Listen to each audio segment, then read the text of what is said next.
രാത്രിയായപ്പോൾ സാധനങ്ങളെല്ലാം വാരിക്കെട്ടി ഞാൻ വീട്ടിലോട്ട് വച്ച് വിടുകയാണ്. 2026 ഞാൻ ഇപ്പോഴാണ് പോകുന്നത്. സത്യത്തിൽ ഇതൊരു ജനുവരിയിൽ എടുത്ത വീഡിയോ ആണ്. ഇപ്പോൾ എഡിറ്റ് ചെയ്തൊക്കെ വന്നപ്പോൾ ഫെബ്രുവരി ആയെന്നേ ഉള്ളൂ. ഡിസംബർ ലാസ്റ്റാണ് ഞാൻ തിരിച്ചു വന്നെങ്കിലും ഇപ്പോൾ അങ്ങോട്ട് പോകുമ്പോൾ വലിയൊരു ഗ്യാപ്പ് അങ്ങോട്ട് ഫീൽ ചെയ്യുന്നുണ്ടായിരുന്നു. വീട് എത്താറായപ്പോൾ റോഡെല്ലാം നനഞ്ഞ് കിടപ്പുണ്ടായിരുന്നു.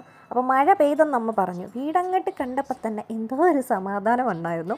വീട്ടിൽ ചെന്ന് കയറിയപ്പോൾ ഫസ്റ്റ് എനിക്ക് കണ്ണിലങ്ങോട്ട് ഉടക്കിയത് ഈ കുറേ ഓർക്കിഡ് എല്ലാം കൂടെ ആ ഒരു രാത്രിയിലെ വെട്ടവും ലൈറ്റിൻ്റെ വെട്ടത്തിലും കൂടെ ആയിട്ട് നല്ല ഭംഗിക്ക് അങ്ങനെ നിൽക്കുന്നുണ്ടായിരുന്നു. ഇതെല്ലാം രണ്ട് വീട്ടിൽ നിന്ന് കൊണ്ടുവന്ന ഓർക്കിഡാണ്. അവിടെ ഇപ്പോൾ അത് ശോചനീയ അവസ്ഥയിലാണെങ്കിലും ഇവിടെ ഇതാണ് അങ്ങോട്ട് പച്ച പിടിച്ച് അങ്ങോട്ട് നിൽക്കുന്നുണ്ട്. അപ്പോൾ ആ ഒരു വെട്ടത്തിൽ നല്ല ഭംഗിയായിട്ട് തോന്നി. എൻ്റെ വാനനിരീക്ഷണ സ്കില്ല് എങ്ങനെയുണ്ട്, കുറച്ച് നക്ഷത്രങ്ങൾ അധികം കണ്ടപ്പോൾ ഒന്ന് ഒപ്പിയെടുക്കാൻ നോക്കിയതാണ്. സിറ്റ് ഔട്ട് ചെയ്യുന്നപ്പോൾ നല്ല നെയ്ൻ്റെ മണം ഉണ്ടായിരുന്നു. ഓടി അകത്ത് നിന്നപ്പോഴത്തേക്ക് അമ്മ അവിടെ റാഗി ദോശ ചുടുന്നുണ്ട്. അതിൽ നെയ്യൊക്കെ പുരട്ടി അങ്ങോട്ട് ചുടുകയാണ്. പിന്നെ അരിപ്പാണല്ലോ മെയിനായിട്ടുള്ളത്. അരിച്ചപ്പോഴത്തേക്കും ചക്കവറ്റൽ കിട്ടിയിട്ടുണ്ടായിരുന്നു. അപ്പോൾ അതിനെ പകുതിയാക്കണം, അതാണ് ലക്ഷ്യം എന്ന് പറയുന്നത്.